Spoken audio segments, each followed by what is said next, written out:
Hello, good morning. Good morning, ma'am. Good morning, ma'am.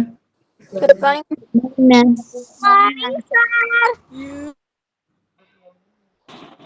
Good morning, ma'am. Ma'am. Good morning, ma'am. Good morning, ma'am. Good morning, ma'am. Good morning, ma'am. Morning, ma'am. Good morning, ma'am. Good morning, ma'am. Okay, good morning.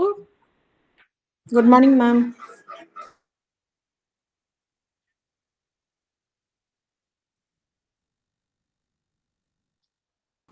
Good morning, teacher. Morning. How are you all? Fine. Fine. Fine, ma'am. Fine. Okay. Ma'am.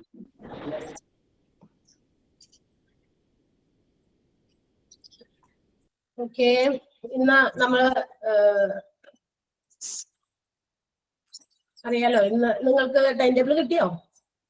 Yes, ma'am. Yes, ma'am. Yes, ma'am. I think according to the timetable, it is Ramya madam's class. Is it?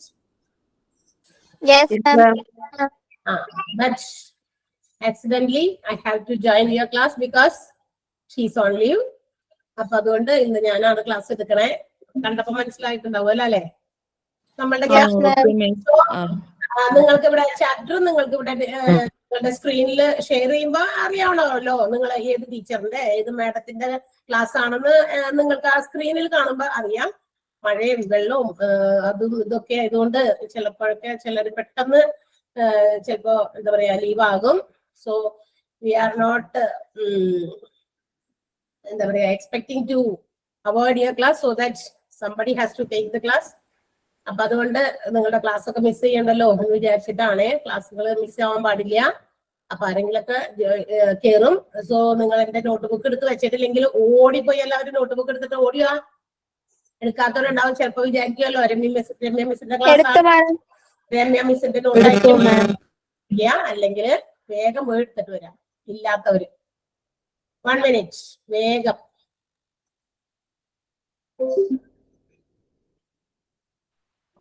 മാം നമ്മൾ കഴിഞ്ഞ ക്ലാസ്സിൽ ഈ cardiology എഴുതേണ്ട continuation ആയിട്ട് തന്നെ എഴുതിയാ പോരെ? മതി. ഓരോ ടീച്ചേഴ്സിന്റെയും പേര് എഴുതിയ നോട്ട്ബുക്ക് അവിടെ വെക്കുക. അങ്ങനെയാണ് നിങ്ങളോട് ഞാൻ ഫസ്റ്റ് ക്ലാസ്സിൽ തന്നെ പറഞ്ഞേക്കണേ.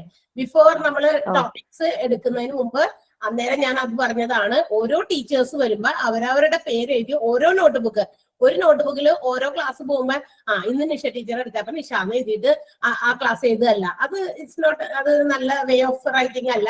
ഐ തിങ്ക് അതിനേക്കാൾ നല്ലത് ഓരോ നോട്ട്ബുക്ക്, അധികം വലിയ പേജ് ഒന്നും ഇല്ലെങ്കിലും ഒരു കുറച്ച് പേജസ് ഉള്ള കുറച്ച് നോട്ട്ബുക്കുകൾ നിങ്ങളൊന്ന് എടുത്തു വെക്കാം. എന്നിട്ട് ഓരോരുത്തരുടെ നോട്ട്സ് അതാത് ടീച്ചേഴ്സ് വരുമ്പോ നിങ്ങൾക്ക് കാണുമ്പോഴും നിങ്ങളുടെ സ്ക്രീനിൽ നിങ്ങളുടെ നോട്ട് ഷെയർ ചെയ്തേക്കുന്നത് കാണുമ്പോഴും നിങ്ങൾക്ക് അറിയാൻ പറ്റും ആരുടെ ക്ലാസ് ആണെന്നുള്ളത്. അപ്പൊ തന്നെ വേഗം അത് വെച്ചിട്ട് ഒന്ന് അറേഞ്ച് ചെയ്തൊക്കെ ഇരിക്കാനായിട്ട് ശ്രദ്ധിക്കാം. അപ്പൊ ആ ടീച്ചർ വരുമ്പോ കാണുമ്പോ അറിയാലോ. അപ്പൊ ആ ടീച്ചറിന്റെ നോട്ട്ബുക്ക് എടുത്തിട്ട് ഇരിക്കുക, അത്രേ ഉള്ളൂ. അല്ലെങ്കിൽ പാടായിരിക്കും. എന്ന് വെച്ചാൽ എല്ലാം കൂടി ഇങ്ങനെ ഓരോരുത്തരുടെ പേര്, പിന്നെ അതിൽ നിന്ന് നിങ്ങൾ ഓരോ ചാപ്റ്റർ കണ്ടെത്താൻ ഒത്തിരി കഷ്ടപ്പെടും. അപ്പൊ ഓരോ ചാപ്റ്റർ പറയുന്നത് നമ്മൾ ഏത് ടോപ്പിക്കിലെ എക്സ്പ്ലനേഷൻ ആണ് തരുന്നതെന്നും പറയുന്നുണ്ട്. അതിനാണ് നിങ്ങളോട് അതൊക്കെ എഴുതാൻ പറയണേ. ഇപ്പൊ ഡിഫറെന്റ് ഡിപ്പാർട്ട്മെന്റ്സ് ഓഫ് ഹോസ്പിറ്റലാണ് നമ്മൾ പഠിച്ചുകൊണ്ടിരിക്കുന്നത്. അതില് എന്താ പറയാ നമ്മുടെ ഔട്ട് പേഷ്യന്റ് ഡിപ്പാർട്ട്മെന്റ് എന്ന് പറയുന്ന OPD-യിൽ വരുന്ന ഡിഫറെന്റ് ഡിപ്പാർട്ട്മെന്റ്സ് ആണ് നമ്മളിപ്പോ ഇൻട്രൊഡ്യൂസ് ചെയ്തുകൊണ്ടിരിക്കുന്നത്. നമ്മൾ പരിചയപ്പെട്ടുകൊണ്ടിരിക്കുന്നത് അതാണ്. അതിൽ നമ്മൾ എന്ത് പറഞ്ഞു, കാഷ്വാലിറ്റി ഓർ എമർജൻസി ഡിപ്പാർട്ട്മെന്റ് നമ്മൾ പറഞ്ഞു കഴിഞ്ഞു. പിന്നെ ഏതാ പഠിച്ചത്? എമർജൻസി ആൻഡ് ഡിപ്പാർട്ട്മെന്റ് കഴിഞ്ഞിട്ട് പിന്നെ ഏതാ പഠിച്ചത്? കാർഡിയോളജിയാണ് പഠിച്ചത് അല്ലെ? കാർഡിയോളജി എന്ന് പറയുന്ന 2 ഡിപ്പാർട്ട്മെന്റ് എന്താണ് നമ്മൾ വളരെ എന്താ പറയാ എക്സ്പ്ലെയിൻഡ് ആയിട്ട് നമ്മൾ അറിഞ്ഞു കഴിഞ്ഞു. അതിൽ വരുന്ന ചെറിയ ചെറിയ എക്സ്പ്ലനേഷൻസ്. ഇപ്പൊ ആൻജൈന, വാട്ട് ഈസ് ആൻജൈന? ദിവ്യ ഒന്ന് പറയാമോ? ദിവ്യ, ഞാൻ ചോദിക്കുന്നവർ മാത്രം പറഞ്ഞാൽ മതി. എല്ലാവരും കൂടി ഷൗട്ട് ചെയ്താൽ നമുക്ക് ക്ലാസ് മുന്നോട്ട് പോരില്ല. പെട്ടെന്നൊന്ന് പറയാമോ? What is angina? Divya? Okay, പറയാം മാം. പറയാം മാം. Angina is severe chest pain. Severe chest pain often spreading to the shoulder, arms and neck due to inadequate blood supply to heart. Very good. അതായത് നമ്മുടെ ബ്ലഡിന്റെ അഡക്വേറ്റ് ആയിട്ടുള്ള supply ഹാർട്ടിലേക്ക് ഇല്ലാത്തതിന്റെ ഫലമായിട്ട് നമുക്ക് ഉണ്ടാകുന്ന ഒരു chest pain ആണ്. ഇത്തിരി സിവിയർ ആയിട്ടുള്ളത്, ഇച്ചിരി കൂടുതലായിട്ടുള്ള ഒരു ചെസ്റ്റ് പെയിൻ ആണ്.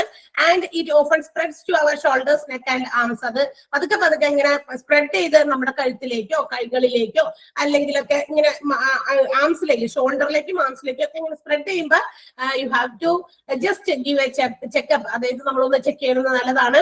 കൊറോണറി ആർട്ടറി ഡിസീസസിന് എക്സാമ്പിൾ ആയിട്ടുള്ള ആൻജൈന എന്ന് പറയുന്നത് ചിലപ്പോ ആ ഒരു ഇതിന്റെ രോഗത്തിന്റെ ലക്ഷണമായിരിക്കാം. സോ അപ്പൊ നമ്മൾ എന്തെങ്കിലുമൊക്കെ കാരണങ്ങൾ, അത് വെറുതെ ചെസ്റ്റ് പെയിൻ ആണെങ്കിൽ ചിലപ്പോൾ നമുക്ക് വിചാരിക്കാം may be due to gas problems ആണെന്ന് നമുക്ക് വിചാരിക്കാം. പക്ഷെ ഇതിങ്ങനെ പതുക്കെ ഷോൾഡറിലേക്കോ ആംസിലേക്കോ നെക്കിലേക്കോ ആ ഒരു പെയിൻ സ്പ്രെഡ് ചെയ്ത് പോകുന്നുണ്ടെങ്കിൽ you have to just go for a treatment, അല്ലെ? നമ്മളൊന്ന് ജസ്റ്റ് കൺസൾട്ട് ചെയ്യുന്നത് നല്ലതാണ്. അപ്പൊ അങ്ങനെയുള്ള കാര്യങ്ങൾ.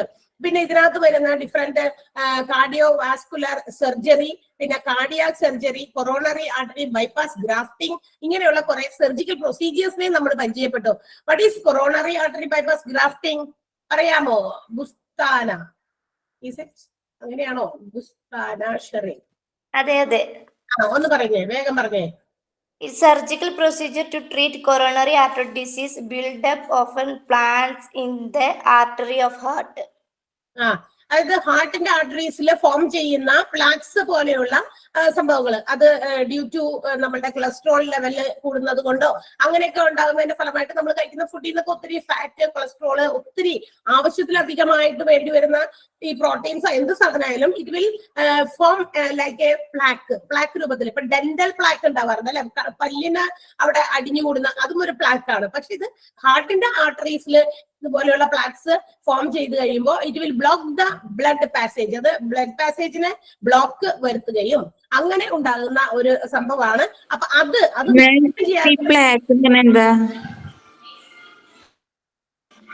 പ്ലാക്ക് എന്ന് പറഞ്ഞു കഴിഞ്ഞാല് ഈ ഇങ്ങനെ വെറുതെ എന്താ പറയാ, ഈ കൊളസ്ട്രോളും അങ്ങനെയുള്ള സാധനങ്ങളൊക്കെ കൂടി നമ്മുടെ ആവശ്യത്തിന് ഉള്ളത് മതി നമ്മുടെ ശരീരത്തിൽ, അല്ലെ? Everything too much is bad. അതിലധികം ആയി കഴിഞ്ഞാൽ എന്ത് പറ്റും? അത് അവിടെ ഒരു വേസ്റ്റ് കണ്ടന്റ് പോലെ അവിടെ ഇങ്ങനെ അടിഞ്ഞുകൂടി നിൽക്കും. ഞാൻ അതിനൊരു ഉദാഹരണം പറഞ്ഞില്ലേ എന്ന് എനിക്ക് ഓർമ്മയില്ല. നമ്മുടെ വെള്ളമൊക്കെ പാസ് ചെയ്യുന്ന പൈപ്പുകളില്ലേ, ഈ പൈപ്പുകളിൽ നമ്മുടെ ഡിഫറെന്റ്, നമ്മുടെ ഒരു വീടിനകത്ത് തന്നെ വാഷ്റൂം ഉണ്ട്, എന്താ പറയാ, കിച്ചൺ വാഷ് ചെയ്യുന്നുണ്ട്, നമ്മുടെ വാഷ് ബേസിൻസ് ഉണ്ട്. ഇവിടെയൊക്കെ നമ്മൾ വെള്ളം ഇങ്ങനെ കടന്നു വരുന്നതുകൊണ്ട് നമുക്ക് ഇതൊക്കെ വെള്ളം ഉപയോഗിച്ച് പല രീതിയിലുള്ള കാര്യങ്ങൾ നമുക്ക് ചെയ്യാം, ക്ലീനിങ്ങും മറ്റു കാര്യങ്ങളൊക്കെ ചെയ്യുന്നത്. ഇതില് കിച്ചണിലുള്ള ഈ എന്താ പറയാ പാസേജസ്, വെള്ളം വരുന്നതോ അല്ലെങ്കിൽ പോകുന്നതോ ആയിട്ടുള്ള പാസേജിന് വേണ്ടിയിട്ടൊക്കെ പൈപ്പ് ഇട്ടുണ്ടല്ലോ, വേസ്റ്റ് ഒക്കെ പോകാൻ വേണ്ടിയിട്ട്. ഇതൊക്കെ നമ്മൾ എന്ത് ചെയ്യുന്നുണ്ട്? അവിടെ ഒത്തിരി വേസ്റ്റുകൾ വരാൻ സാധ്യതയുള്ള പാത്രങ്ങളൊക്കെ നമ്മൾ ക്ലീൻ ചെയ്യുന്ന സമയത്ത് വേസ്റ്റ് കൂടുതൽ വരുന്നതുകൊണ്ട് ഇതില് കുറെയൊക്കെ അങ്ങോട്ട് പുറത്തേക്ക് തള്ളിപ്പോകാതെ അതെന്ത് ചെയ്യും? ഈ പറയുന്ന ആ പൈപ്പിന്റെ PVC പൈപ്പ്സിന്റെ ഒക്കെ ചുറ്റിനും കട്ട പിടിച്ച് ഇങ്ങനെ ഇരിക്കുക. അങ്ങനെ വേസ്റ്റുകൾ കട്ട പിടിച്ചുണ്ടാകുന്ന ഒരു സാധനം, അതാണ് പ്ലാക്ക് എന്ന് പറയുന്നത്. അതിങ്ങനെ കട്ടിപിടിച്ചിരിക്കുക ആ ഭിത്തിയില്. അപ്പൊ നമ്മുടെ ഹാർട്ടിന്റെ ഭിത്തിയിലും ഇതിങ്ങനെ വന്ന് അടിഞ്ഞുകൂടിയിരിക്കുമ്പോ അത്തരം സാധനങ്ങൾ, ആ പ്ലാക്സ് റിമൂവ് ചെയ്ത് കളഞ്ഞാൽ നമുക്ക് നമ്മുടെ ചെസ്റ്റ് പെയിൻ റിലീവ് ചെയ്യാനും അതിനൊരു ആശ്വാസം കിട്ടാനും നമ്മുടെ ലൈഫ് എക്സ്പെക്ടൻസി, കാരണം ഇത് അടിക്കടിക്ക് കൂടി വരുമ്പോൾ എന്ത് പറ്റും? അവിടെ മൊത്തത്തിൽ ബ്ലോക്ക് ആയി പോകും. അല്ലെങ്കിൽ അപ്പൊ നമ്മൾ എന്ത് ചെയ്യും? ഇതുപോലെയുള്ള ചെറിയ വേദനകളൊക്കെ അനുഭവപ്പെടുമ്പോൾ നമ്മളൊന്ന് ജസ്റ്റ് കൺസൾട്ട് ചെയ്യാം. അത് ഇതിന്റെ ഫലമായിട്ടാണ്, ഇടയ്ക്കിടയ്ക്ക് ഇങ്ങനെ വരുന്നുണ്ട്, അതെന്താണ്? അപ്പൊ കൂടുതൽ പെട്ടെന്ന് ഒറ്റയടിക്ക് ബ്ലോക്ക് ആവുന്നതല്ല അത് ഫ്രീക്വന്റ് ആയിട്ട് ഇങ്ങനെ കുറച്ച് സമയം എടുത്ത് ബ്ലോക്ക് ആവുന്നതാണ്. അപ്പൊ അത് നമ്മൾ റിമൂവ് ചെയ്യാനുള്ള ഒരു സർജറിയാണ് കൊറോണറി ആർട്ടറി ബൈപ്പാസ് ഗ്രാഫ്റ്റിംഗ് അല്ലെങ്കിൽ CABG എന്ന് പറയുന്നത്. അതുപോലെ തന്നെ കാർഡിയോ വാസ്കുലർ എന്താ പറയാ സർജറീസും ഉണ്ട്. ഹാർട്ടിന്റെയും ബ്ലഡ് വെസൽസിന്റെ ഒക്കെ സർജറിയുമായി ബന്ധപ്പെട്ട ആ ഒരു വേർഡാണ് കാർഡിയോ വാസ്കുലർ സർജറി എന്ന് പറയുന്നത്. പിന്നെ cardiac surgery, heart operations, bypass graft എന്താ പറയാ surgeries, valve repairs, valve replacement, അങ്ങനെ ഒരുപാട് ഹാർട്ടുമായിട്ട് ബന്ധപ്പെട്ട ട്രീറ്റ്മെന്റ്സ് എല്ലാം കൂടി വരുന്ന ഒരു ഡിപ്പാർട്ട്മെന്റ് ആണ് കാർഡിയോളജി എന്ന് പറയുന്നത്. What you mean by myocardial infarction? Myocardial infarction, ഇവിടെ ശ്രീഹരി മാനോട് ചോദിക്കട്ടെ. ശ്രീഹരി ഉണ്ടോ അവിടെ? ഉണ്ട് മാഡം. ശ്രീഹരി എന്ത് ചെയ്യണു? ഞാൻ സെയിൽസ് എക്സിക്യൂട്ടീവ് വർക്ക് ചെയ്തോണ്ടിരിക്കുക. ഓക്കെ, എന്തിന്റെയാ? ഇലക്ട്രിക്കലാ. ഓക്കെ. അപ്പൊ ഇത് പറയാമോ മയോകാർഡിയൽ ഇൻഫാക്ഷന് എന്തെങ്കിലും അതർ നെയിം? മയോകാർഡിയൽ ഇൻഫാക്ഷൻ എന്തെങ്കിലും അതർ നെയിം നമ്മൾ കൊടുത്തിരുന്നോ? നോട്ട് എഴുതുന്നുണ്ടോ പറഞ്ഞു തരുമ്പോ? എഴുതുന്നുണ്ട്. ആ അതെവിടെ പോയി എന്നിട്ട്? നോട്ട്സ് ഒന്നും എടുത്തില്ല. ഇന്ന് രമ്യ ടീച്ചറിന്റെ നോട്ട്സ് ആണ്. രമ്യ ടീച്ചറിന്റെ നോട്ട്സാ കൊണ്ടുവന്നേ. ഡ്യൂട്ടിയിലാണ്. ആ സോറി. ഓക്കെ. അത് കുഴപ്പമില്ല. അപ്പൊ മയോകാർഡിയൽ ഇൻഫാക്ഷൻ ഒക്കെ എഴുതി വെച്ചിരുന്നോ ഞാൻ അന്ന് പറഞ്ഞപ്പോ നോട്ടില്? എഴുതി വെച്ചായിരുന്നു. ഓക്കെ. അതെന്ന് പറയുന്നത് എന്താണെന്ന് അറിയാമോ? ഇതാണ് നമ്മുടെ ഹാർട്ട് അറ്റാക്കിന് മറ്റൊരു പേരാണ് മയോകാർഡിയൽ ഇൻഫാക്ഷൻ. അപ്പൊ ഇതൊക്കെ നിങ്ങൾ ജസ്റ്റ് ഒന്ന് വായിച്ചിട്ടൊക്കെ ക്ലാസ്സിൽ കയറണോട്ടാ. എന്താ പറയാ, സ്ക്രീനില് നോട്ട് കാണുന്നുണ്ടോ? കാണുന്നുണ്ട്. എല്ലാവരും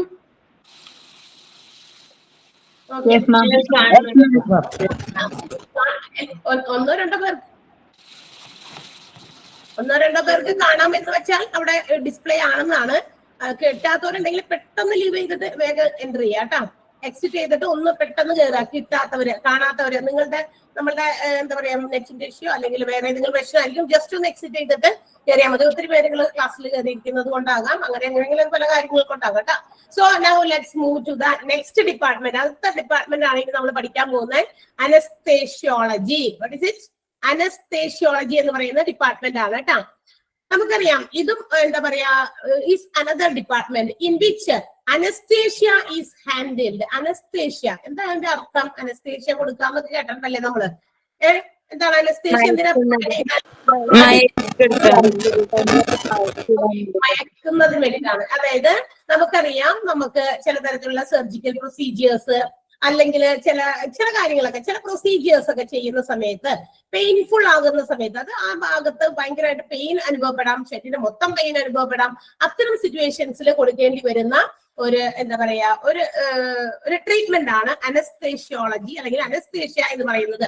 ഇത് സർജറീസോ അല്ലെങ്കിൽ മറ്റേതെങ്കിലും തരത്തിലുള്ള പ്രൊസീജിയർ. ഇപ്പൊ കാലൊക്കെ ഭയങ്കരമായിട്ടൊക്കെ വലിയ മുറിവൊക്കെ ആയിട്ട് ചെല്ലുന്ന സമയത്ത്, ഒത്തിരി വലിയ മുറിവ്, കാലല്ല എവിടെ വേണമെങ്കിലും, ഇപ്പൊ തലയൊക്കെ വീണിട്ട് കുട്ടികളൊക്കെ ഇടിച്ചു വീണ് തലയൊക്കെ പൊട്ടി ഒത്തിരി കാര്യങ്ങളൊക്കെ വരുന്ന സമയത്ത് സ്റ്റിച്ച് ചെയ്യേണ്ടി വരും അല്ലെ. അപ്പൊ അതൊക്കെ ഇങ്ങനെ നമ്മളുടെ എന്താ പറയാ നമ്മളുടെ വെറുതെ നമ്മൾ ഡയർ ആയിട്ടുള്ള ഈ സ്കിന്നിലിട്ടിട്ട് നമ്മൾ സ്റ്റിച്ച് ചെയ്യുമ്പോൾ നമുക്കറിയാം വേദന ഉണ്ടാവുന്നു. ഓൾറെഡി അവിടെ ഒരു വേദന ഉണ്ട്, ഇനി ഇതും കൂടി ചെയ്യുന്ന സമയത്ത് വേദനകളൊക്കെ വരും. അപ്പൊ അങ്ങനെയൊക്കെ കൊടുക്കുന്ന സമയത്ത് ചെറുതായിട്ടൊക്കെ ഒന്ന് മയക്കേണ്ടി വരും.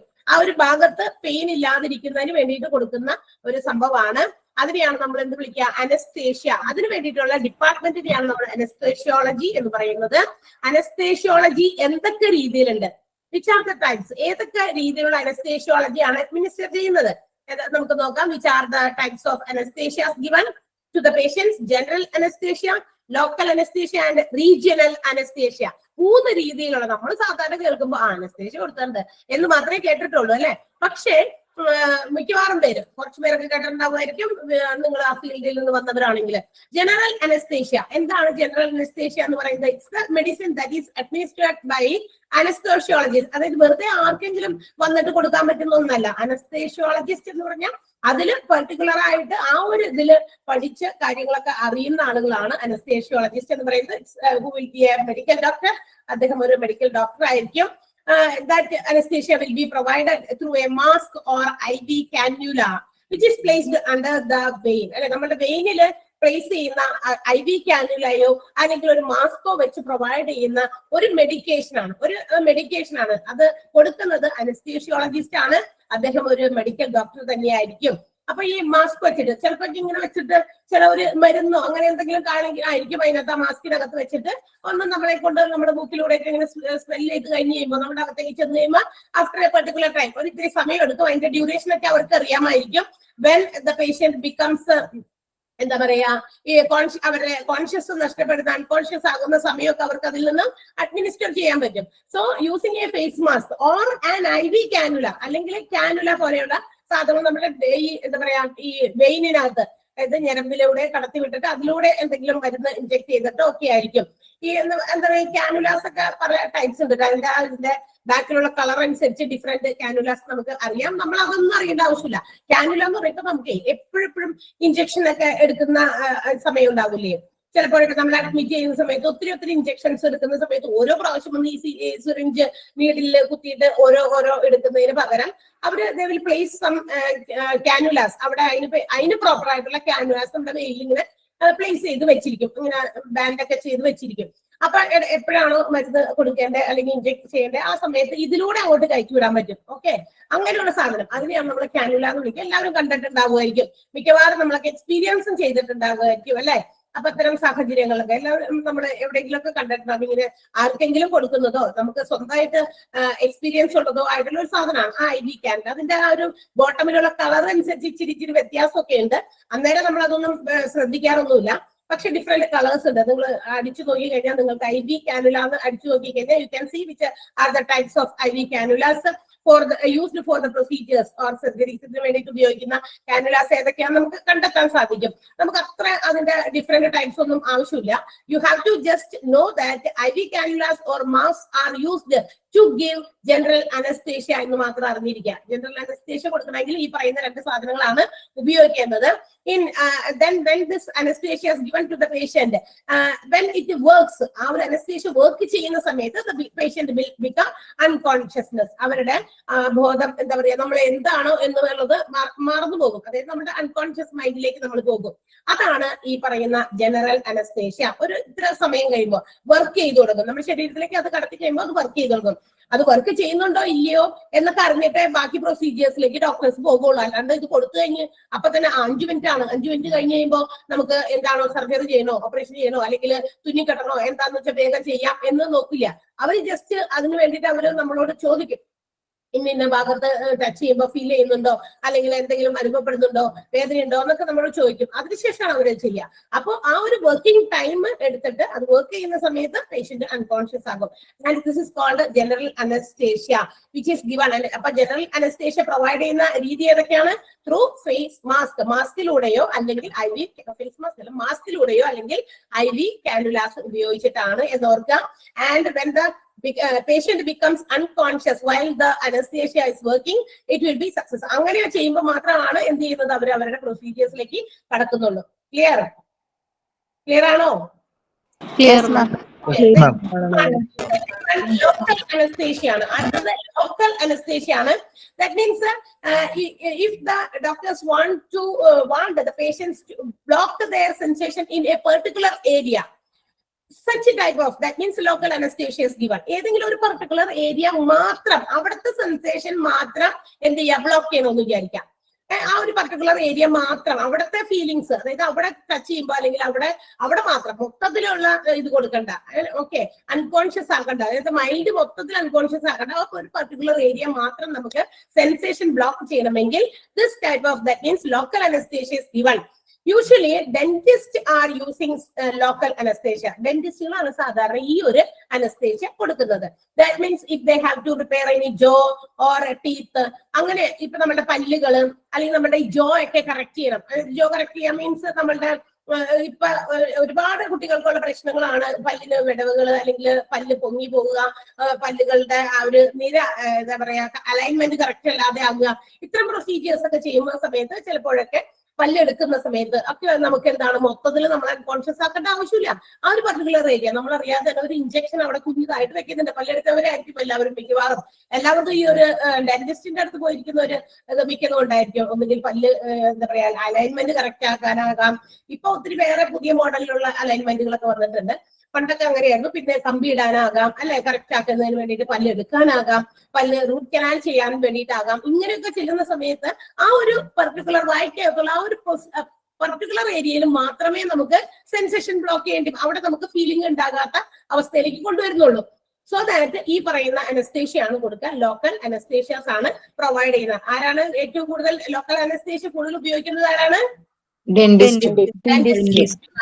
So next one, regional anesthesia. And the third type of anesthesia is regional anesthesia, which numbs a specific portion of our body. നമ്മുടെ ശരീരത്തിന്റെ ഒരു പ്രത്യേക ഭാഗം മുഴുവനും എന്താക്കുക, നമ്പാക്കുക എന്ന് പറഞ്ഞാൽ മരവിപ്പിക്കുക എന്നാണ്. ഓക്കെ, അതായത് ഇങ്ങനെ എന്താ പറയാ ഒരു സാധനം ഇങ്ങനെ വെച്ചേക്കണ പോലെ നമുക്ക് ഒരു എന്താ പറയാ നമ്മുടെ ശരീരത്തിൽ അത്രയും ഭാഗം അവിടെ ഉണ്ട്, ഒരു തുണ്ടം പോലെ അല്ലെങ്കിൽ ഒരു മാംസത്തിന്റെ ഒരു ഭാഗം പോലെ മാത്രമായിട്ട് അനുഭവപ്പെടും. എന്തോ ഒരു വെയിറ്റ് ഉള്ള ഒരു സാധനം, വിച്ച് ഈസ് നോട്ട് ലൈവ് അല്ലാത്ത ചത്തതുപോലെയുള്ള ഒരു ഭാഗമാക്കുക. അതാണ് നമ്പാക്കുക എന്ന് പറഞ്ഞു കഴിഞ്ഞാൽ. അപ്പൊ ഒരു സ്പെസിഫിക് പോർഷൻ മൊത്തത്തില് യൂഷ്വലി ഈ തരം regional anaesthesia is given in caesarean cases.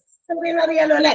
അതായത് സ്ത്രീകൾക്ക് ലേഡീസിന് at the time of pregnancy അതായത് അവർക്ക് ചിലർക്ക് എന്താ പറയാ സാധാരണഗതിയിൽ ഓർഡിനറി ആയിട്ടുള്ള എന്താ പറയാ ഡെലിവറി ഉണ്ടാകില്ല. അപ്പൊ അത്തരം ക്രിട്ടിക്കൽ സിറ്റുവേഷൻസിൽ അമ്മയ്ക്ക് കുട്ടിക്കൊക്കെ കേടുവരാതെ ഇരിക്കാനും അതായത് കൂടുതൽ നേരം അമ്മയായിട്ട് ഇങ്ങനെ എന്താ പറയാ ബുദ്ധിമുട്ടിപ്പിക്കാതിരിക്കാൻ അവർക്ക് പെയിൻഫുൾ ആണ്. പക്ഷെ അത് സാധാരണഗതിയിൽ നടക്കുന്നില്ല എങ്കിൽ അത്തരം സാഹചര്യത്തിൽ they have to go for a big surgery. ഒരു വലിയ സർജറിയിലേക്കാണ് പോകുക. അതിനെയാണ് നമ്മൾ സിസേറിയൻ എന്ന് വിളിക്കുക. ആ സമയത്താണ് this regional anaesthesia will be given by the anesthesiologist.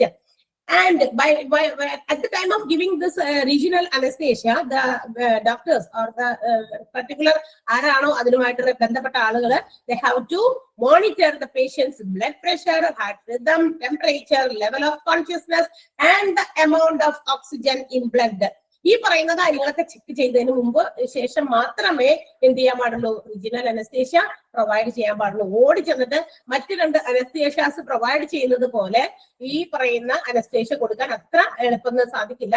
അതിനു മുമ്പ് ഈ പറയുന്ന കാര്യങ്ങളൊക്കെ അവര് മോണിറ്റർ ചെയ്യണം, അറിഞ്ഞിരിക്കണം. പേഷ്യന്റിനെ നോക്കിയിട്ട് അദ്ദേഹത്തിന്റെ BP അല്ലെങ്കിൽ അവരുടെ BP, ബ്ലഡ് പ്രഷർ എത്രയുണ്ട്, ഹാർട്ട് റിതം എങ്ങനെ പോകുന്നു, ടെമ്പറേച്ചർ ഉണ്ടോ ഇല്ലയോ, അല്ലെങ്കിൽ എത്ര സമയമെടുക്കും, they have to become unconscious. അതായത് ഇപ്പോഴും എന്താ പറയാ കോൺഷ്യസ് ആണോ, സിസേറിയൻ ചെയ്യാൻ പോകുന്ന സമയത്ത് കോൺഷ്യസ് ലെവലിലാണെങ്കിൽ അത് ചെയ്യാൻ പാടില്ല അല്ലെ. അപ്പൊ അത്തരം ഭയങ്കര പെയിൻഫുൾ ആയിരിക്കും. അതുകൊണ്ട് തന്നെ മാത്രമല്ല അത് ചെയ്യാൻ പാടില്ല.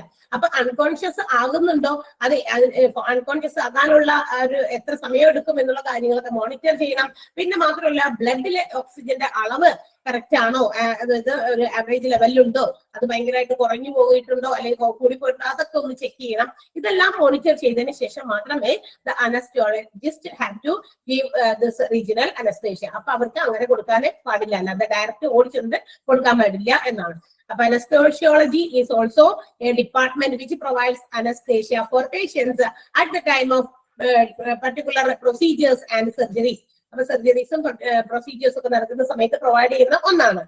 ഇനി there are 3 types, 3 രീതിയിലാണ്: general anaesthesia, local anaesthesia, regional anaesthesia.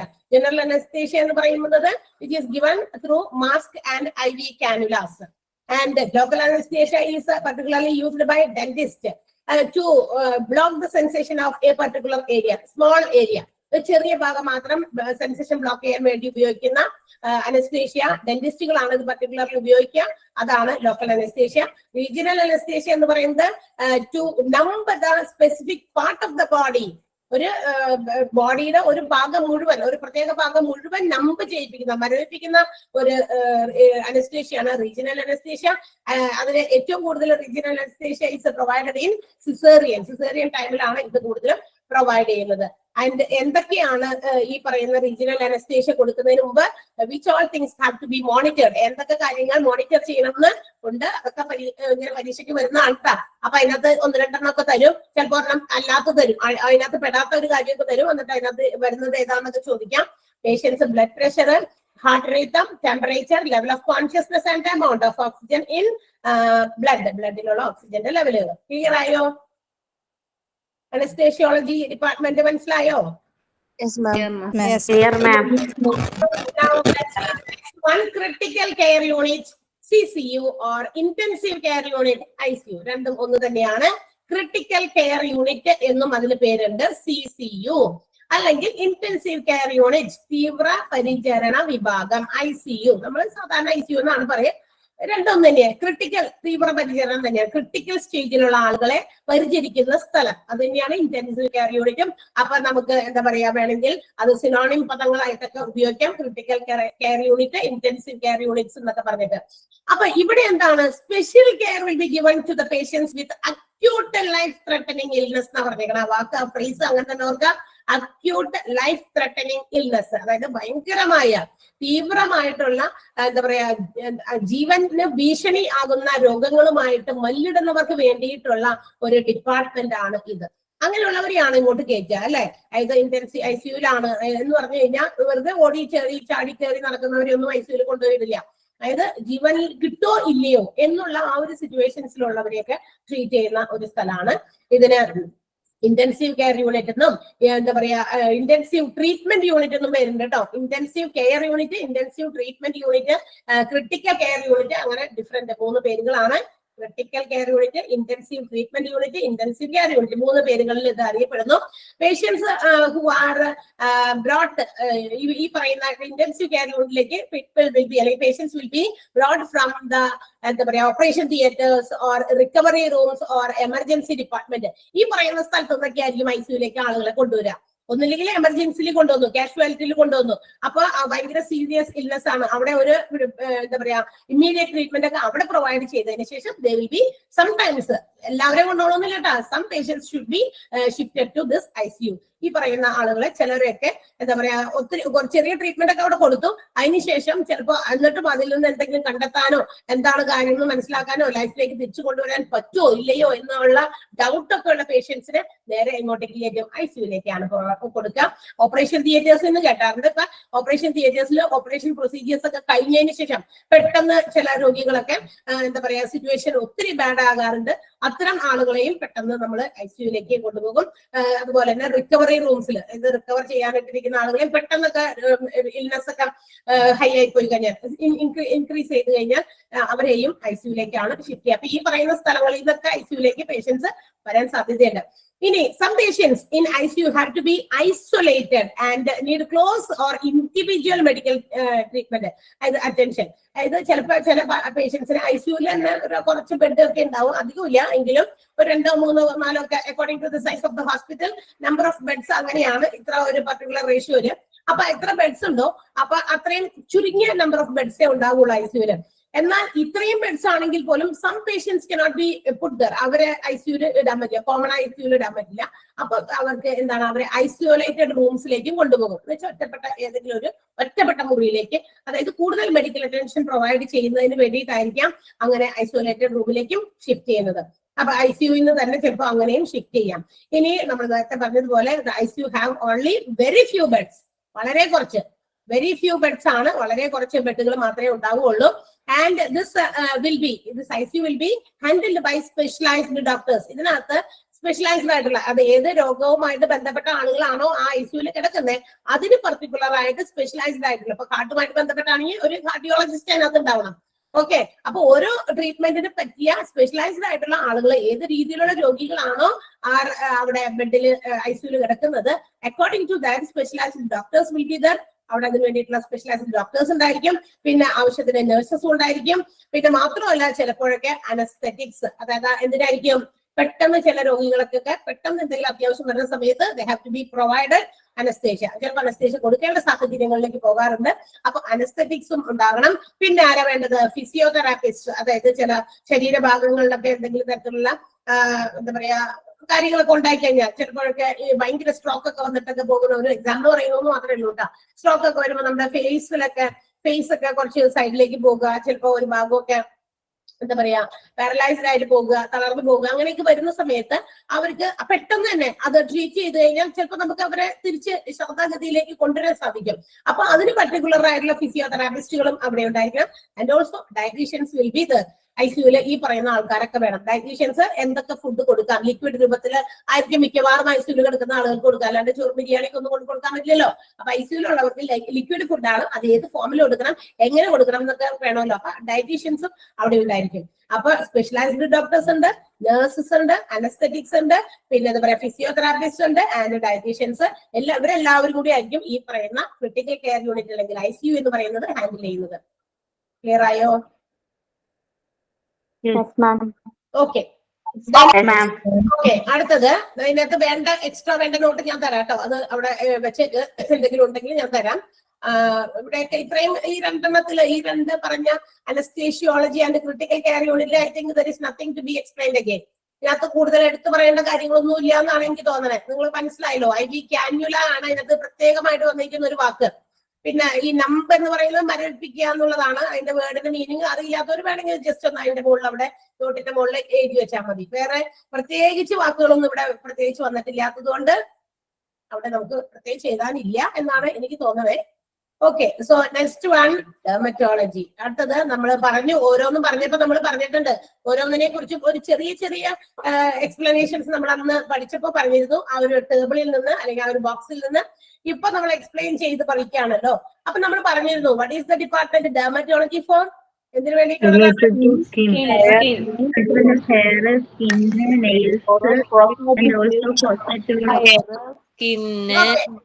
Very good. അപ്പൊ സ്കിൻ, ഹെയർ, കോസ്മെറ്റിക് പ്രോബ്ലംസ്, പിന്നെ നെയിൽസ്, ഈ പറയുന്ന കാര്യങ്ങൾക്ക് വേണ്ടിയിട്ടുള്ള ട്രീറ്റ്മെന്റ് ആണ് ഇപ്പൊ ഇന്നത്തെ കാലത്ത് എല്ലാവരും ഫേസ് ചെയ്യുന്ന എന്താ പറയാ ഒരു കോമൺ ആയിട്ടുള്ള പ്രോബ്ലംസ് ആണ് ഈ പറയുന്ന കാര്യങ്ങളുമായി ബന്ധപ്പെട്ടത്.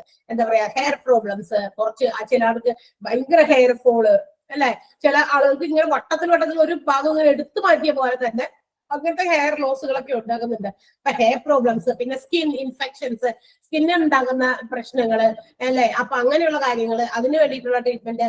നെയിൽ പ്രോബ്ലംസ്, ഈ നഖത്തിലൊക്കെ പെട്ടെന്ന് കേടുവരിക, നഖം ഇടയ്ക്കിടയ്ക്ക് പെട്ടെന്ന് നഖത്തിന് കേടുകൾ വരിക, നഖത്തിന്റെ ഒരു സ്ട്രക്ചർ മാറുക, ഒരു ചെറിയ ഒരു പിങ്കിഷ് കളറാണ് ആക്ച്വലി ഒരു നമ്മുടെ നെയിലില് എന്താ പറയാ നമ്മളിങ്ങനെ കാണിക്കുമ്പോ നെയില് വരുന്നത്, അത് ഭയങ്കരമായിട്ട് വൈറ്റ് ആയിട്ടിരിക്കും ചില ആളുകളുടെ, ഭയങ്കര വൈറ്റ്. അതൊരു നാച്ചുറൽ ആയിട്ടുള്ള കാര്യമല്ല, ഭയങ്കരമായിട്ട് എന്താ പറയാ ചീത്ത കളറ് മാറുന്നതൊക്കെ. അപ്പൊ അതൊക്കെ ഭയങ്കര പ്രശ്നങ്ങളാണ്. ഇന്ന് അതൊക്കെ ഭയങ്കരമായിട്ട് ആളുകൾ കെയർ ചെയ്യുന്നുണ്ട്. നമ്മൾ എത്രയും കൂടുതൽ കെയർ കൊടുക്കുന്നോ അത്രയധികം പ്രശ്നങ്ങൾ ഇന്ന് കുറച്ചുകൂടി കൂടുതലാണ് നമുക്ക് ചുറ്റും കാണുന്നത്. ഓക്കെ, അപ്പൊ അത്തരം പ്രശ്നങ്ങൾക്കൊക്കെ ഉള്ള ഒരു ഡിപ്പാർട്ട്മെന്റ് ആണ് dermatology. Is the science that deals with the diagnosis and treatment of diseases of skin, hair, nails etcetera. ഇനി ഇത് എന്താ പറയാ, ഇത് കുറച്ച് ഭയങ്കര സ്പെഷ്യലൈസ്ഡ് ആയിട്ടുള്ള ഒരു ഡിപ്പാർട്ട്മെന്റുമാണ്. ഇപ്പൊ സ്പെഷ്യലൈസ്ഡ് ആയിട്ടുള്ള ട്രീറ്റ്മെന്റുകളും ഈ പറയുന്ന ഡിപ്പാർട്ട്മെന്റിൽ കൊടുക്കുന്നുണ്ട്. ഓൾ ഡെർമറ്റോളജിക്കൽ പ്രോബ്ലംസിന് വേണ്ടിയിട്ടുള്ള ട്രീറ്റ്മെന്റ് ആണ്. മാത്രമല്ല ഡിസോർഡേഴ്സ് ഓഫ് അവർ സ്കിൻ, നമ്മുടെ സ്കിന്നിനുണ്ടാകുന്ന പല ഡിസോർഡേഴ്സ്, ഹെയറിനുണ്ടാകുന്ന ഡിസോർഡേഴ്സ്, നെയിലിനുണ്ടാകുന്ന disorders, and also venereal diseases. Venereal diseases എന്ന് പറഞ്ഞു കഴിഞ്ഞാൽ വെനേറിയൽ ഡിസീസസ് എന്ന് കേട്ടിട്ടുണ്ടോ നിങ്ങള്? അതായത് സെക്ഷൽ പ്രോബ്ലംസ് ആണ്, ലൈംഗികപരമായിട്ടുള്ള രോഗങ്ങളാണ്. അതിൽ നിന്നുണ്ടാകുന്ന ചില പ്രശ്നങ്ങളൊക്കെ ഉണ്ടാകുമല്ലോ, അതും ഈ പറയുന്നതിൽ ട്രീറ്റ് ചെയ്യുന്നുണ്ട്. And also advanced cosmetic problems, അതും ഡെർമറ്റോളജിയിൽ കൊടുക്കുന്ന ഒരു ട്രീറ്റ്മെന്റ് തന്നെയാണ്. കോസ്മെറ്റിക് ആയിട്ട് ബന്ധപ്പെട്ട നമ്മുടെ ഫേസസിലൊക്കെ പല കാര്യങ്ങളും കോസ്മെറ്റിക്സ് ഒക്കെ ഒരുപാട് യൂസ് ചെയ്യുമ്പോൾ അതുകൊണ്ടുണ്ടാകുന്ന പ്രശ്നങ്ങളൊക്കെ ഉണ്ടല്ലോ ഒരുപാട്.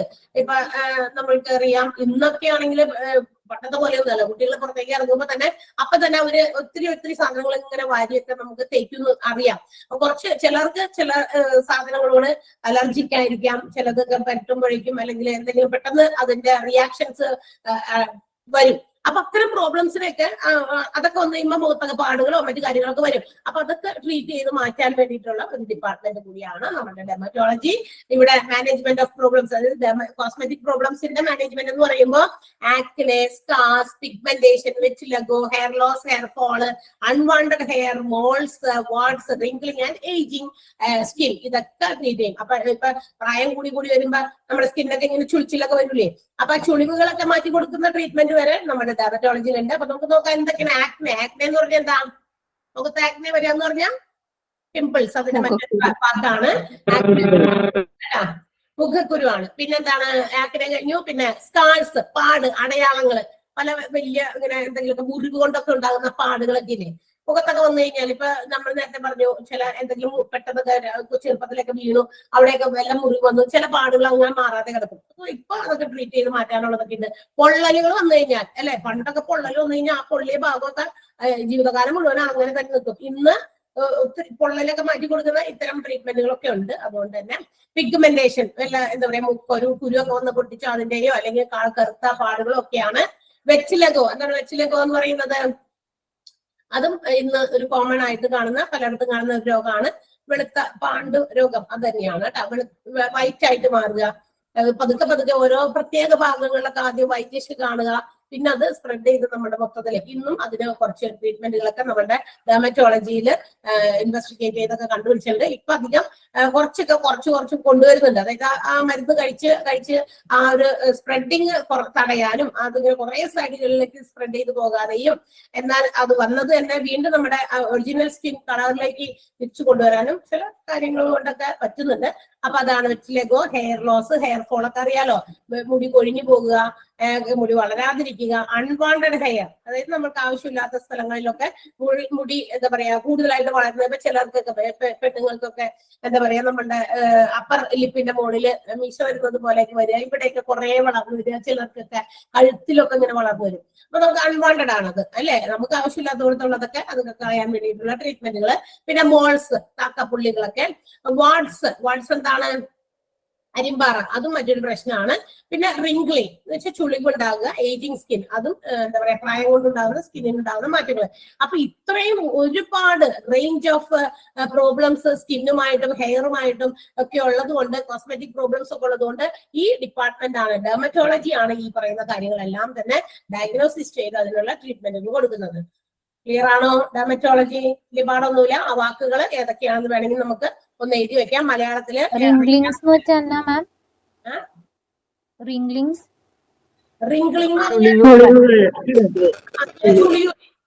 ചുളിയില്ലേ, ചുക്കി ചുളിയില്ലേ, റിംഗ്ലിംഗ്. എന്തോ അതിന് പറയാം, വേറെ വാക്കുണ്ടോ? മുഖത്ത് ചുളിവുകൾ വരിക, ചുളിവ് തന്നെയാണ്, ചുളിവ്. അതന്നെ കേട്ടോ. പിന്നെ ഏജിങ് സ്കിൻ, സ്കിന്നൊക്കെ വയസ്സാകുമ്പോ നമ്മുടെ സ്കിന്നൊക്കെ മാറ്റം വരും സ്കിന്നിന്. ഓക്കെ, അന്ന് എഴുതി വെച്ചോ വേണമെങ്കിൽ. ആക്നെ, മുഖക്കുരു, കേട്ടോ. പറയാം, ഓരോന്നോരോന്ന് പറയാം, എഴുതിക്കോ. അറിയില്ലാത്തവരുണ്ടാവുമല്ലോ. Acne, pigmentation, ACNE. നോട്ട് നിങ്ങളുടെ സ്ക്രീനിലുള്ള നോട്ടിലേക്ക് നോക്കാം. അവിടെ ഉണ്ട് അത്. Disorders of dermatology services for management of problems like acne, മുഖക്കുരു, പിംപിൾസ്, സ്കാർസ്, പാടുകള്. മറ്റേത് എന്താ പറയാ വിറ്റിലഗോ എന്ന് പറയുന്ന പാണ്ഡുരോഗമാണ്. മറ്റേത് പാട്, വെറുതെ എന്തെങ്കിലും അടയാളം, നമ്മൾ വീണതിന്റെയോ പണ്ട് എവിടെയെങ്കിലും വെച്ച് മുറിഞ്ഞതിന്റെയോ ഒക്കെ പാടുകള്. അത് ചിലതൊന്നും മാറാതെ കിടക്കും, അതാണ് ആ പാടാണ്. മറ്റേത് രണ്ടും വ്യത്യാസമുണ്ട്. സ്കാർസ്, പാട്, അടയാളങ്ങൾ. പിഗ്മെന്റേഷൻ, കറുത്ത പാടുകളാണ്. മുഖക്കുരു ഒക്കെ പൊട്ടിച്ചതിന്റെ ഒക്കെ ഫലമായിട്ടൊക്കെ ഉണ്ടാകുന്ന ഇവിടെയൊക്കെ ഇങ്ങനെ കരുവാളിപ്പ് എന്നാണ് അതിന് മലയാളത്തിൽ പറയാൻ ശരിക്കും തോന്നുന്നത്. പിഗ്മെന്റേഷൻ, കരുവാളിപ്പ്. വിറ്റിലഗോ, പാണ്ഡുരോഗം. ജസ്റ്റ് ഒന്ന് നോട്ട് ചെയ്ത് വെച്ചേക്കാം. അറിയില്ലാത്ത വാക്കുകൾ എന്താണെന്ന് ജസ്റ്റ് ഒന്ന് അറിഞ്ഞിരിക്കുന്നത് നല്ലതാണ് നമുക്ക്. പിന്നെ അൺവാണ്ടഡ് ഹെയർ ഒന്നും എഴുതേണ്ട ആവശ്യമില്ല. ആവശ്യമില്ലാത്ത സ്ഥലത്ത് മുടികൾ ഉണ്ടാകുക, അത് തന്നെ. മോൾസ്, അത് ഇതാണ് കാക്കപ്പുള്ളി. അതിനെന്ത് പറയും നിങ്ങൾ? വേറെ വല്ലതും പറയും? മറുക്.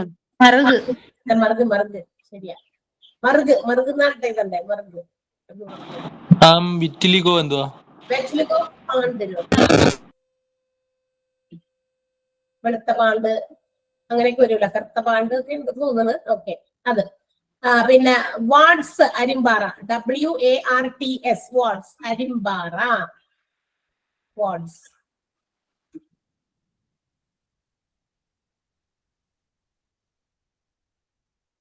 ഓക്കെ,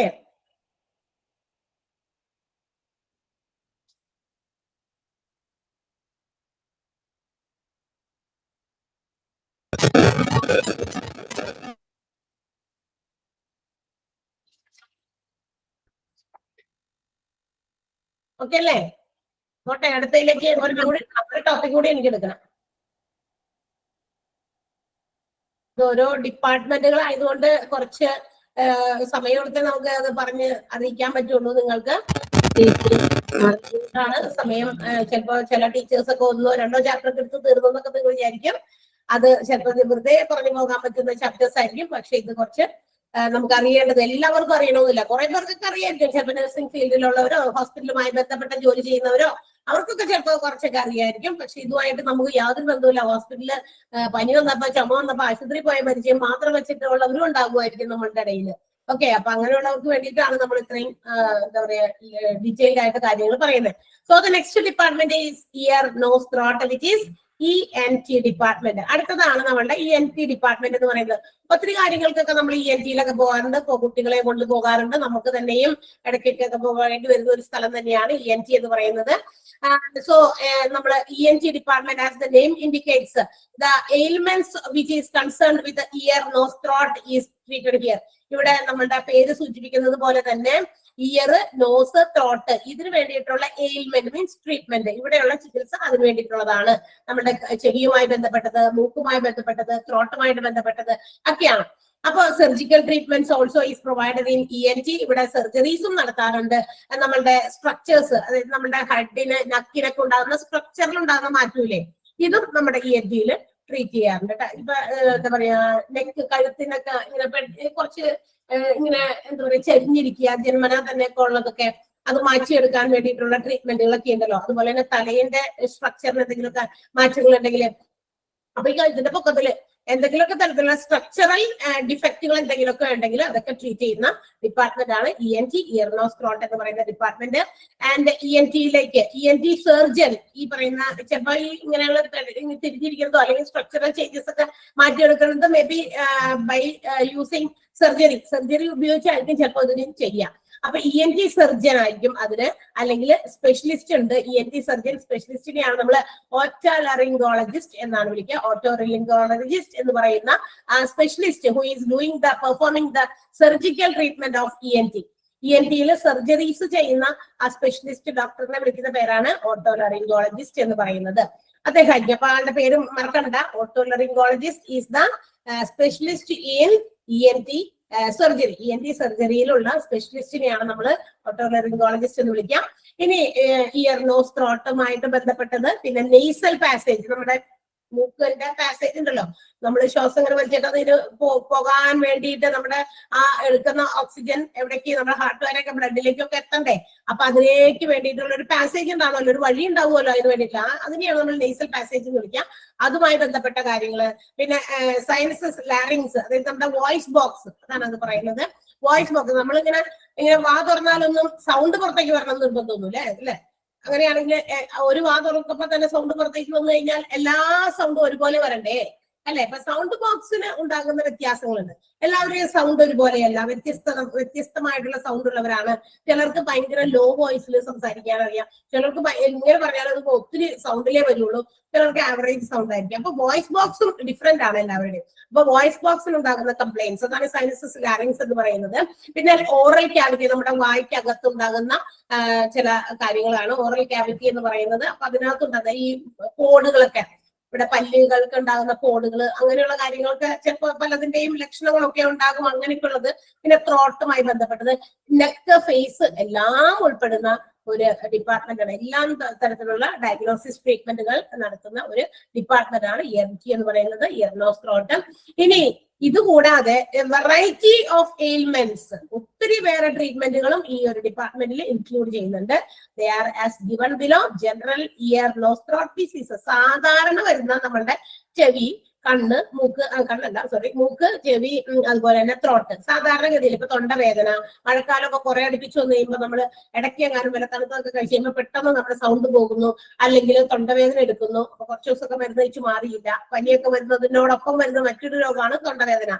പനി വരുമ്പോ തൊണ്ടവേദന കൂടി വരും.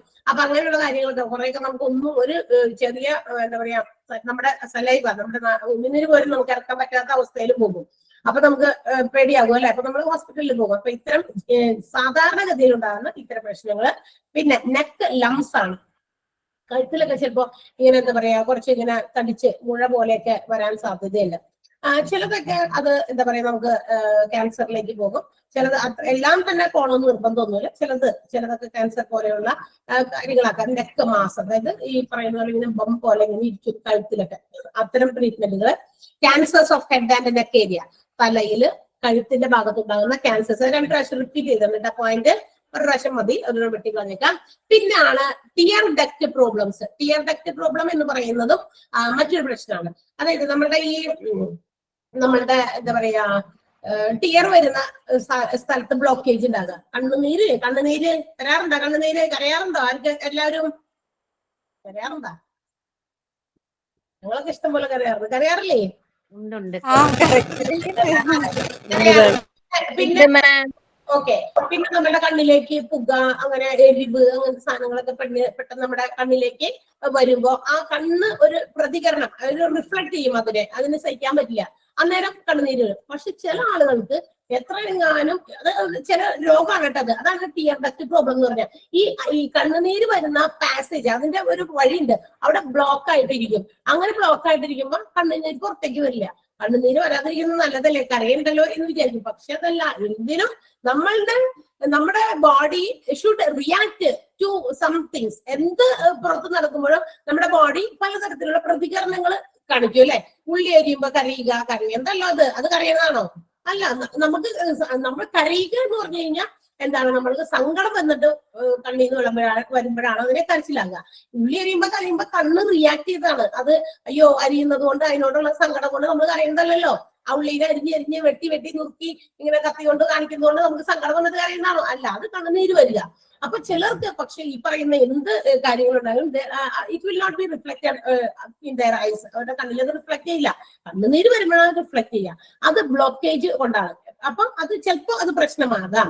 അപ്പൊ അത്തരം സാഹചര്യങ്ങളിൽ ആ ബ്ലോക്കേജ് മാറ്റി, ആ ഒരു സംഭവങ്ങൾ മാറ്റി, എന്താ പറയാ ഒരു തിൻ മെറ്റൽ, ഒരു ചെറിയ ഒട്ടും തന്നെ വണ്ണമില്ലാത്ത ഒരു ചെറിയ മെറ്റൽ ഉപയോഗിച്ചിട്ടാണ് അത് ആ ഒരു ഇൻസ്ട്രുമെന്റ് ഉപയോഗിച്ചിട്ട് അത് ഈ പറയുന്ന നമ്മളുടെ ഒരു പ്രോബ് പോലത്തെ ചെറിയൊരു സാധനമാണ്.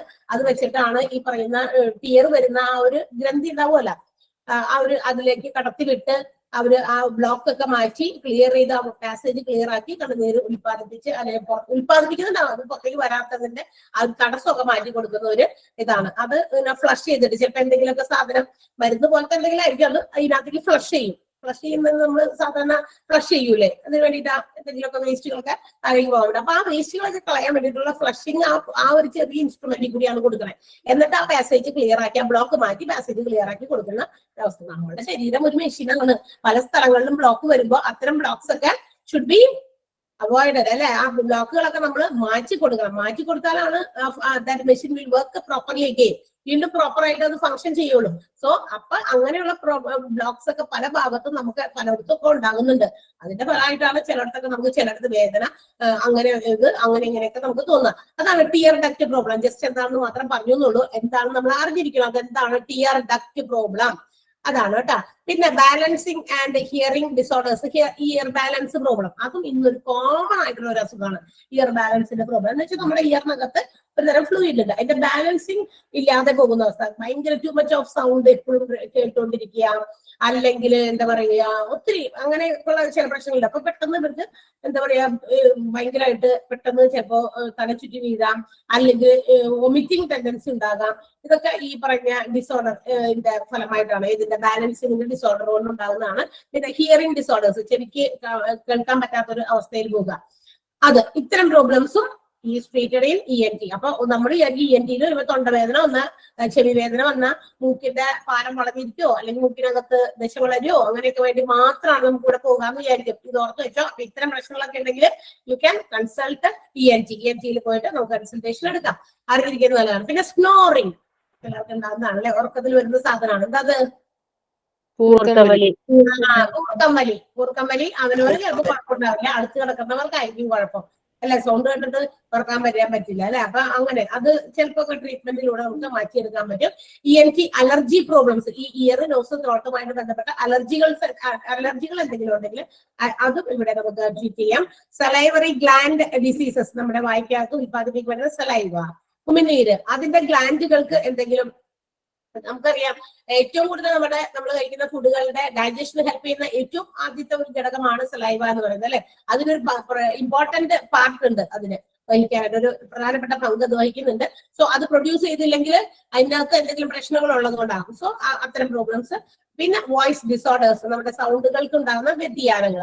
കൊച്ചുകുട്ടികളൊക്കെ ചിലപ്പോൾ ജനിച്ചു കഴിയുമ്പോൾ സൗണ്ട് മാറ്റം, ഇത് വേറെ നമുക്ക് സാധാരണഗതിയിൽ മനുഷ്യന്മാരുടെ സൗണ്ട് നമുക്കറിയാലോ അല്ലെ. കുട്ടികളായിരിക്കുമ്പോ കുട്ടികളുടെ ആ സൗണ്ട്, അത് കഴിഞ്ഞ് കുറച്ച് വളരുമ്പോ സൗണ്ട് മാറി വരും.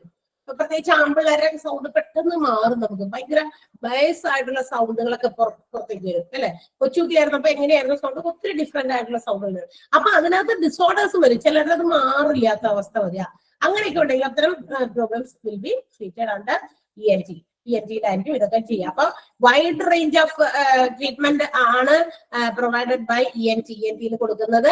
അപ്പൊ ഓർത്തിരിക്കുക. അതിനകത്ത് ഒരു പോയിന്റ് 2 പ്രാവശ്യം റിപ്പീറ്റ് ചെയ്തിട്ടുണ്ട്, അതൊന്ന് മാറ്റണം കേട്ടോ. ഓക്കെ, നമുക്ക് ഇതിനകത്ത് കുറച്ച് കാര്യം എഴുതാനുണ്ട്. ഏതായിരുന്നു ഒന്ന്?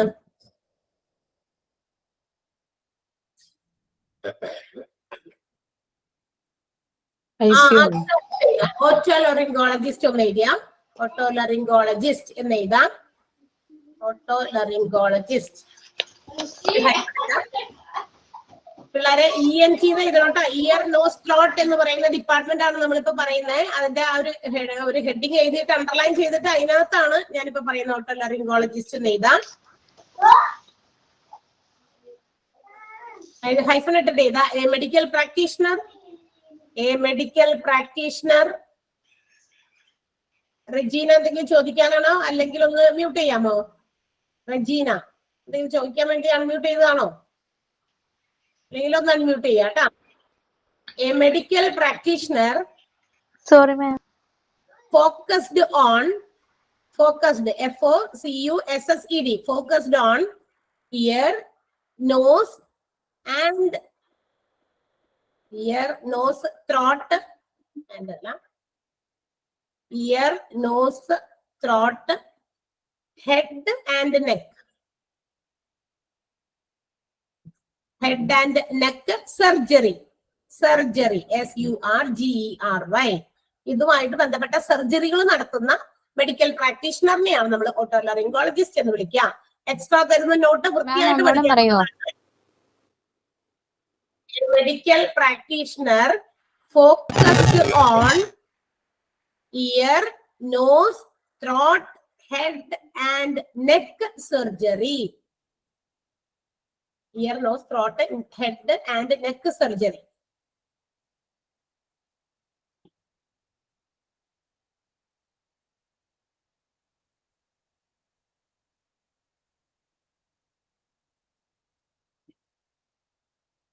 അടുത്തത്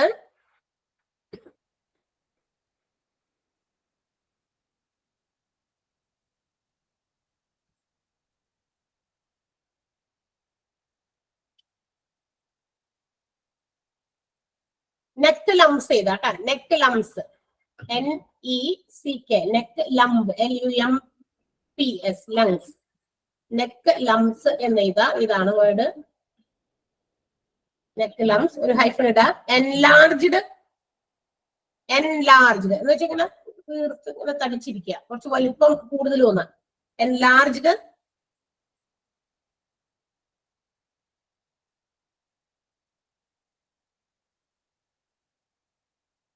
neck mass, NECK, neck mass, caused by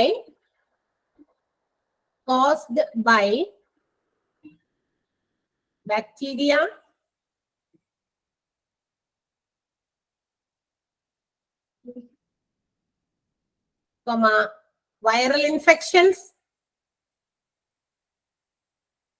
viral infections, or other causes. മറ്റേതെങ്കിലൊക്കെ കാരണങ്ങൾ കൊണ്ടാകാം. അപ്പൊ ചിലതൊക്കെ ഇങ്ങനെ ചിലപ്പോ ക്യാൻസറിലേക്കൊക്കെ പോകാനായിട്ടുള്ള സാധ്യതകളുണ്ട്. അല്ലാത്തതാണെങ്കിൽ ഹാംഫുൾ അല്ലെങ്കിലും കുഴപ്പമില്ല. അപ്പൊ അത് നമുക്ക് ട്രീറ്റ് ചെയ്ത് viral infections or other causes മറ്റേതെങ്കിലൊക്കെ കാരണങ്ങൾ കൊണ്ട് ബാക്ടീരിയ ഉണ്ടാകാം, വൈറൽ ഇൻഫെക്ഷൻ കൊണ്ടാകാം ഒക്കെ ഉണ്ടാകുന്ന ഒരു എൻലാർജ്മെന്റ് ഓഫ് പറയോ? ഇത് കഴുത്ത് ഇങ്ങനെ ഭയങ്കരമായിട്ട് വീർത്തിരിക്കുക. Caused by bacteria, viral infections or other causes. Just നിങ്ങൾക്ക് അറിയാൻ വേണ്ടിയിട്ടുള്ളതാണ്. നമുക്ക് ഈ നോട്ടിലുള്ളതേ ഉള്ളൂ. പക്ഷെ ഇതിനകത്തുനിന്ന് കുറച്ചുകൂടി അത് എന്താണെന്ന് വായിക്കുമ്പോൾ നിങ്ങൾക്കൊന്ന് വായിച്ചു നോക്കിയൊന്ന് എന്താ പറയാ ബന്ധപ്പെടുത്തി പഠിക്കണ്ടേ, അതിന് വേണ്ടിയിട്ടാണ്. മാസ് ആണോ മാർക്സ് ആണോ ma'am? Mass MASS. Mass means എന്ന് പറഞ്ഞാൽ വലുതെന്നൊക്കെ കാണിക്കൂലേ നമ്മള്, മാസ്. അതാണ് ജന്മന ഉണ്ടാകുന്ന അസുഖങ്ങളാണോ നിർബന്ധമില്ല. അതാണ് പറഞ്ഞേക്കുന്നത്. ബാക്ടീരിയ, വൈറൽ ഇൻഫെക്ഷൻസ് കൊണ്ടും ഉണ്ടാകാം. ജന്മന തന്നെ ഉണ്ടാകുന്നില്ല കേട്ടാ. നമ്മുടെ എന്താ പറയാ ഡെയിലി ലൈഫിൽ നിന്നുണ്ടാകുന്ന പല കാരണങ്ങൾ കൊണ്ടും ബാക്ടീരിയ, വൈറൽ ഇൻഫെക്ഷൻസ് കൊണ്ടൊക്കെ ഉണ്ടാകാം കേട്ടാ. ഒരുപാട് ഇതൊക്കെ. നെക്സ്റ്റ് വൺ മലയാളത്തിൽ തൊണ്ണേമുഴ എന്ന് പറഞ്ഞ സംഭവമാണോ? ഈ മലയാളത്തിൽ പറയില്ല തൊണ്ണേമുഴ എന്ന് പറയുന്നത് അല്ലേ? ഗോയിറ്ററല്ല, ഈ ഫ്രണ്ടിലോട്ട് ബൾജ് ചെയ്ത് നിൽക്കുന്ന സാധനം. ഇങ്ങനെ ബൾജ് ചെയ്ത് വേറെ അസുഖങ്ങളൊക്കെ ഉണ്ട്. അതാണ് പറഞ്ഞത്. എല്ലാം തന്നെ ചിലപ്പോ എന്താ പറയാ നമ്മളുടെ മറ്റേ സാധനം ഉണ്ടല്ലോ തൈറോയിഡ്, ചിലതൊക്കെ ഇങ്ങനെ പുറത്തേക്ക് തള്ളിക്കുന്നുണ്ട്. അതല്ല, ഈ ഒരു ലിംഫിനാണ്, ഇതിന്റെ ഉള്ളിലുള്ള എന്തോ ഒരു ലിംഫാണ് അതിനകത്തുണ്ടാകുന്ന. ഫാസ്റ്റ് ഫുഡ് ഒക്കെ കഴിച്ചു തൈറോയ്ഡ് കഴിഞ്ഞാൽ ഇതിന്റെ ഇതുപോലെ ഭാഗമാണോ? തൊണ്ടയില് തൈറോയ്ഡ് ഇതിനകത്തുള്ളതാണോ? ഇതിന്റെ ഭാഗമാണോ? തൈറോയിഡിന്റെ കാര്യമല്ല പറഞ്ഞേക്കണേ, അത് വേറെയാണ് ട്ടോ. അത് വരുന്നുണ്ട്, തൈറോയിഡിന്റെ ഒക്കെ വേറെ വരുന്നുണ്ട്. Tear duct problem. അടുത്തത് ടിയർ ഡക്ട് പ്രോബ്ലം. തൈറോയിഡ് ഒക്കെ ട്രീറ്റ് ചെയ്യപ്പെടുന്ന ഡിപ്പാർട്ട്മെന്റ് നമ്മൾ പഠിക്കാൻ പോകുന്നുണ്ട്. ടിയർ ഡക്ട് പ്രോബ്ലം അണ്ടർലൈൻ ചെയ്യാം.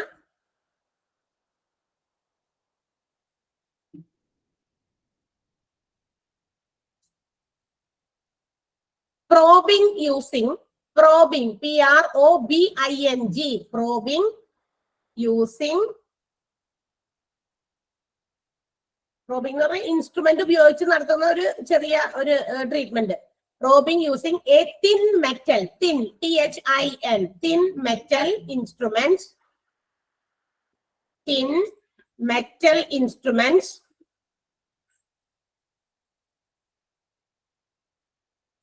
through the, through, THROUGH, through the tear duct.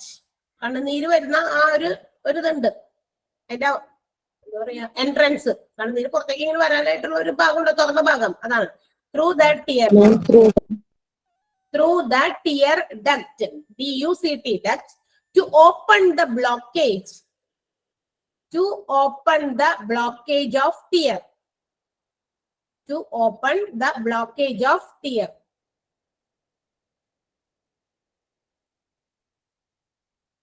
മാം ഒന്നുകൂടെ പറയോ? Blockage Blockage of tear, tear.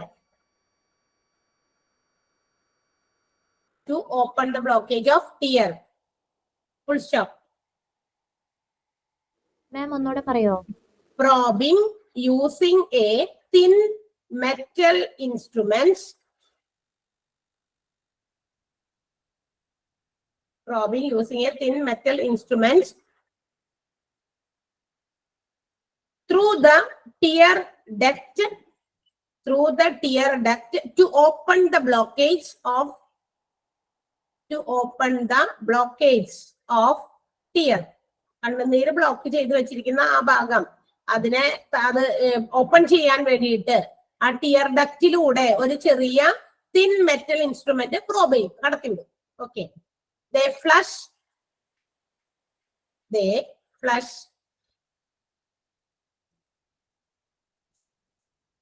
sterile water, എന്തോ ഒരു മരുന്നും ഒക്കെ ചേർത്തിട്ടുള്ള ഒരു വെള്ളമാണ് sterile water, to make the pathway clear, to make the pathway clear. ആ വഴി ക്ലിയർ ആക്കാൻ വേണ്ടിയിട്ട് സ്റ്റെറൈൽ വാട്ടർ അതിലേക്ക് ഫ്ലഷ് ചെയ്യും ആ പ്രോബ് ഇൻസ്ട്രുമെന്റിൽ വെച്ചിട്ട്. സോ ആ ഒരു പാസേജ് ക്ലിയർ ആയി വെള്ളം, കണ്ണുനീര് പുറത്തേക്ക് ഒഴുകാൻ കാരണമാകും. Make the pathway clear. Okay, അപ്പൊ ഇന്ന് നമ്മൾ ഏതൊക്കെ ഡിപ്പാർട്ട്മെന്റാ പഠിച്ചത് എന്ന് പറഞ്ഞ ഏതൊക്കെയാ? Dermatology,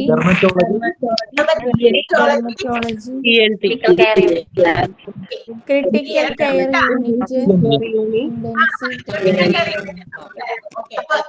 anaesthesiology, dermatology, critical care unit അല്ലെങ്കിൽ ICU, ഇന്റൻസീവ് കെയർ യൂണിറ്റ്, പിന്നെ ENT, ear nose throat department. 4 ഡിപ്പാർട്ട്മെന്റുകളാണ് നമ്മൾ ഇത് പഠിച്ചത്. നന്നായിട്ട് വായിച്ചു നോക്കുക. അത്ര വലിയ കടുകട്ടിയായിട്ടുള്ള കാര്യങ്ങളൊന്നും അതിനകത്ത് ഉപയോഗിച്ചിട്ടില്ല. ഉണ്ടതെന്ന് തന്നെ നമ്മളത് എഴുതി വെച്ചിട്ടുണ്ട് അവിടെ നോട്ടായിട്ട്. അപ്പൊ ഓട്ടോലറിംഗോളജിസ്റ്റ് ആരാണ്, എന്താണ് ടിയർ ഡക്ട് പ്രോബ്ലം, അത് എക്സ്ട്രാ നമ്മൾ തന്നിരിക്കുന്ന നോട്ടാണ്. അതും നിങ്ങൾ ജസ്റ്റ് ഒന്ന് വായിച്ചു നോക്കി മനസ്സിലാക്കാൻ, നെക്ക് ലംസും ഒക്കെ അതിന്റെ ഒപ്പം തന്നെ ഇതിനകത്തൊക്കെ ചേർത്തിട്ടൊക്കെ നിങ്ങൾക്ക് ക്വസ്റ്റ്യൻസ് ഉണ്ട്. അതുകൊണ്ടാണ് നിങ്ങളോട് അതുകൂടി ചേർത്ത് വായിക്കാൻ പറയുന്നത്. So now let's see the next day. Bye. Thank you. Thank you ma'am.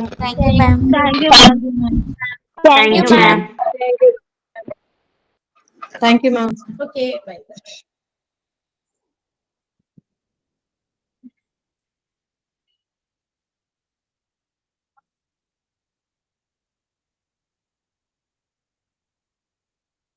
Thank you.